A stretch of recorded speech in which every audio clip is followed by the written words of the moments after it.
מבחן בלד לטלוויזיה, לתרגם לשפת סימנים. תנו להיות הבחורה שבתוך העיגול, לא הבנתי. חרקתי מגבולות העיגול.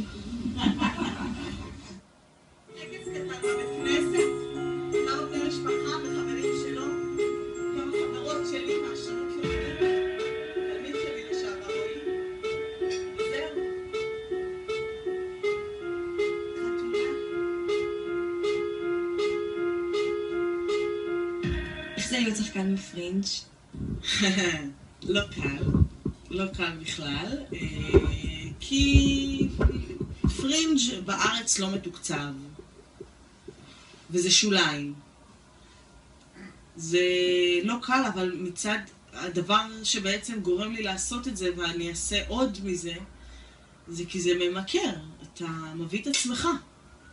בלי שום סינון של רפרטוארי.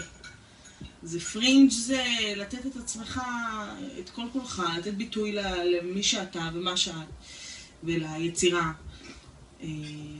ולהביא אותה שאנשים יראו. הרי ההצגה כזאת היא לא יכולה להיות ברפרטוארים. רפרטוארים לא מציגים הצגות יחיד.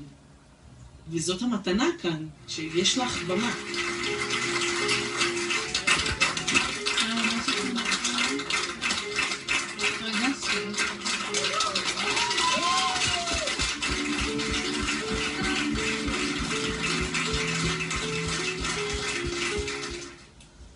וואו, נראה חזק. האמת שהיה באמת באמת מרגש.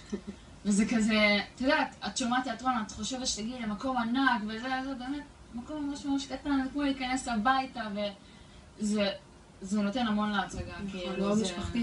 כן, ממש ממש. מקום כזה קסום כזה, את מרגישה ממש כאילו את נכנסת לאיזה מקום שהוא לא רגיל, זה לא תיאטרון רגיל, זה תיאטרון קטן, אינטימי, כל הקהל ככה מקורב אחד לשני, יש קרבוליות שזה בכלל גדול, זה היה באמת גדול. אני חושבת שזה מה שככה תורם מאוד יותר להצגה, הגודל של המקום. לגמרי, השחקנית אמרה בעצמה שהיא מעדיפה את זה אפילו ככה קטן, ככה יותר אינטימי, יותר ככה מתחברת עם הדמות שלה, ואנחנו מתחברים אליה יותר טוב כאילו.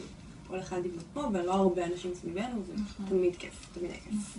אז אני חושבת שזה מביא מקום ליוצרים יותר חתרניים נגיד, יותר מקוריים? אני לא יודעת להגיד חתרניים, פשוט אני חושבת שזה פשוט נותן באמת יותר מקום ליוצר להביא את עצמו, שהוא לאו דווקא מצליח לעשות את זה בתיאטראות גדולים. מקום מסחרי יותר. כן. טוב, אז מה הציון שלך? אני נתתי לזה 3.5 במדד ספיר, מאוד נהניתי ושמחתי להיות שם באמת. fair enough. אוקיי, אני ממליצה מאוד, נתתי 4 במדד ספיר. יפה. טוב, אז הסיכום שלנו לתיאטרון הפרינג' באר שבע, 4 במדד ספיר.